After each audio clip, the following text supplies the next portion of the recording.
Hey guys, ಎಲ್ಲರಿಗೂ ನಮಸ್ಕಾರ. ಇವತ್ತಿನ ಒಂದು ವಿಡಿಯೋದಲ್ಲಿ ತುಂಬಾ ಜನ ಬಂದು GDS ಅಪ್ಲಿಕೇಶನ್ ಬಗ್ಗೆ ಕೇಳ್ತಿದ್ರಿ. ತುಂಬಾ ಜನ ಅಪ್ಡೇಟ್ ಕೊಡ್ತಿಲ್ಲ ಅಂತ ಕೇಳ್ತಿದ್ರಿ. ಇವತ್ತಿನ ಒಂದು ವಿಡಿಯೋದಲ್ಲಿ ಕಂಪ್ಲೀಟ್ ಇನ್ಫಾರ್ಮೇಶನ್ ತಿಳಿಸ್ಕೊಡ್ತೀನಿ. ಇನ್ನ ಚಾನಲ್ಗೆ ಸಬ್ಸ್ಕ್ರೈಬ್ ಮಾಡ್ಕೊಂಡಿಲ್ಲ ಅಂದ್ರೆ ಸಬ್ಸ್ಕ್ರೈಬ್ ಮಾಡ್ಕೊಂಡು ಪಕ್ಕದಲ್ಲಿರುವಂಥ ಒಂದು ಬೆಲ್ ಐಕಾನ್ ಕ್ಲಿಕ್ ಮಾಡೋದು ಮರಿಬೇಡಿ. ಬನ್ನಿ ವಿಡಿಯೋನ ಸ್ಟಾರ್ಟ್ ಮಾಡೋಣ ಅಂತೆ. ಸೊ ಮೊದಲನೇದಾಗಿ GDS ಅಪ್ಲಿಕೇಶನ್ ಡಾಕ್ಯುಮೆಂಟ್ ವೆರಿಫಿಕೇಶನ್ ಮತ್ತೆ ಫಸ್ಟ್ ಮೆರಿಟ್ ಲಿಸ್ಟ್ ನ ಒಂದು ಎಲ್ಲಾ ಪ್ರೋಸೆಸ್ ಅನ್ನು ಕೂಡ ಕಂಪ್ಲೀಟ್ ಆಗಿದೆ ಅಂತಾನೆ ಹೇಳ್ಬೋದು. ಒಂದು ವೇಳೆ ನೀವಿನ್ನ ಡಾಕ್ಯುಮೆಂಟ್ ವೆರಿಫಿಕೇಶನ್ ಮಾಡಿಸಿಲ್ಲ ಅಂದ್ರೆ 23ನೇ ತಾರೀಕು ಲಾಸ್ಟ್ ಡೇಟ್ ಇತ್ತು, ಅದನ್ನು ಕೂಡ ಫೈನಲ್ ಆಗಿ ಕಂಪ್ಲೀಟ್ ಆಗಿಬಿಟ್ಟಿದೆ. ಇನ್ನೇನಿದ್ರು ಕೂಡ ಸೆಕೆಂಡ್ ಮೆರಿಟ್ ಲಿಸ್ಟ್ಗೆ ಕಾಯಬೇಕಷ್ಟೇ ನೀವು. ಓಕೆನಾ, ಸೆಕೆಂಡ್ ಮೆರಿಟ್ ಲಿಸ್ಟ್ಗೆ ಇವಾಗ ಏನ್ ರಿಜೆಕ್ಷನ್ ಆಗಿದೆ ನೋಡಿ, ಅವ್ರನ್ನ ಮತ್ತೆ ತಗೊಳ್ಳಲ್ಲ ಅಂತಾನೆ ಹೇಳ್ಬೋದು. ಹೊಸಬ್ರನ್ನ ತಗೊಂತಾರೆ, ನೀವು ಕೂಡ ಚಾನ್ಸಸ್ ಇದೆ ಸೆಲೆಕ್ಷನ್ ಆಗುವಂಥದ್ದು. ಸೊ ಅದಕ್ಕೋಸ್ಕರ ನಿರಾಸೆ ಬೇಡ. ಇವಾಗ ಸೆಕೆಂಡ್ ಮೆರಿಟ್ ಲಿಸ್ಟ್ ಅಲ್ಲೂ ಕೂಡ ನೀವು ಲೋಯೆಸ್ಟ್ ಕಟ್ ಆಫ್ ನ ಎಕ್ಸ್ಪೆಕ್ಟೆಡ್ ಮಾಡಬಹುದು. ಏನಕ್ಕಪ್ಪ ಅಂದ್ರೆ ಫಸ್ಟ್ ಮೆರಿಟ್ ಲಿಸ್ಟ್ ಅಲ್ಲಿ ನಿಮಗೆ 89-90 ಕಟ್ ಆಫ್ ಆಗಿರೋದ್ರಿಂದ ಈ ಸತಿನೂ ಕೂಡ ನೀವು ಇಲ್ಲಿ ಇನ್ನ ಕಮ್ಮಿ ಕಟ್ ಆಫ್ ನ ಎಕ್ಸ್ಪೆಕ್ಟ್ ಮಾಡಬಹುದು.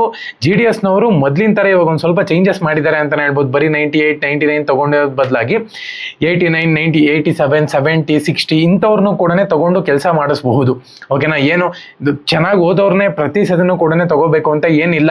ಕಮ್ಮಿ ಇರೋರಲ್ಲೂ ಕೂಡ ಟ್ಯಾಲೆಂಟೆಡ್ ಇದೆ, ಚೆನ್ನಾಗಿ ಕೆಲಸ ಮಾಡೋ ಕೇಪಬಿಲಿಟಿ ಇದೆ. ಸೊ ಅವ್ರನ್ನು ಕೂಡ ಒಂದು ಚಾನ್ಸ್ ಕೊಡ್ಬೇಕಲ್ವಾ. ಪ್ರತಿ ವರ್ಷನೂ ಕೂಡ ಇದೇ ತರನೇ ಮಾಡಿದ್ರೆ 70-60 ತೆಗೆದವ್ರು ಎಲ್ಲಿ ಹೋಗ್ಬೇಕು. ಓಕೆನಾ, ಏನೋ ಒಂದು ಸಂದರ್ಭ ಇರುತ್ತೆ, ಓದಕ್ಕಾಗಿರಲ್ಲ, ಕಮ್ಮಿ ತೆಗ್ದಿರ್ತಾರೆ, PUC ನಲ್ಲಿ ಜಾಸ್ತಿ ತೆಗ್ದಿರ್ತಾರೆ. ಸೊ ಈ ತರ ಒಂದು ಸಿಚುವೇಶನ್ ಇದ್ದಾಗ ಸೊ ಅವ್ರಿಗೂ ಕೂಡ ಒಂದು ಚಾನ್ಸ್ ಕೊಡಬೇಕು. ಸೊ ಅದಕ್ಕೋಸ್ಕರನೇ GDS ನವರು ಈ ಸತಿ ಸ್ವಲ್ಪ ಕಮ್ಮಿ ಕಟ್ ಆಫ್ಗೆ ತಗೊಂಡಿದ್ದಾರೆ ಅಂತಾನೆ ಹೇಳ್ಬೋದು. ಇವಾಗ ಯಾವಾಗ ಬರ್ಬಹುದು ಮೆರಿಟ್ ಲಿಸ್ಟ್ ಅಂತ ಹೇಳ್ಬಿಟ್ಟು ತುಂಬಾ ಜನ ಕೇಳ್ತಿದ್ರ. ಆಕ್ಚುಲ್ ಆಗಿ 7th ಅಥವಾ 8th ಬರ್ಬೋದು ಅಂತ ಹೇಳ್ಬಿಟ್ಟು ನಾನು ಪ್ರೀವಿಯಸ್ ವಿಡಿಯೋದಲ್ಲಿ ಹೇಳಿದೆ. ಫಸ್ಟ್ ವೀಕ್ ಅಲ್ಲಿ ಖಂಡಿತವಾಗ್ಲೂ ಕೂಡ ನಿಮ್ಗೆ ಸೆಕೆಂಡ್ ಮೆರಿಟ್ ಲಿಸ್ಟ್ ನೋಡಕ್ಕೆ ಸಿಗುತ್ತೆ ಅಂತಾನೆ ಹೇಳ್ಬೋದು.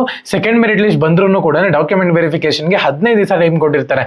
ಯಾವುದೇ ಕಾರಣಕ್ಕೂ ತಲೆ ಕೆಡಿಸ್ಕೊಳ್ಳುವಂತ ಒಂದು ಅವಶ್ಯಕತೆ ಇಲ್ಲ. ಆರಾಮಾಗಿ ನೀವು ಡಾಕ್ಯುಮೆಂಟ್ ವೆರಿಫಿಕೇಶನ್ ಕೂಡ ಮಾಡಬಹುದು. ಓಕೆನಾ, ಸೊ ಇನ್ನೇನ ಡೌಟ್ ಇತ್ತು ಅಂತ ಹೇಳಿದ್ರೆ ಖಂಡಿತವಾಗ್ಲೂ ಕೂಡ ಕಮೆಂಟ್ ಸೆಕ್ಷನ್ ಕಮೆಂಟ್ ಮಾಡಿ. ನಿಮ್ಮ ಒಂದು ಕಮೆಂಟ್ಸು ನೆಕ್ಸ್ಟ್ ವಿಡಿಯೋದಲ್ಲಿ ಕ್ವಶನ್ ಅಂಡ್ ಆನ್ಸರ್ ಎಪಿಸೋಡ್ಗೆ ಪಿಕ್ ಮಾಡ್ಕೊಂತೀನಿ.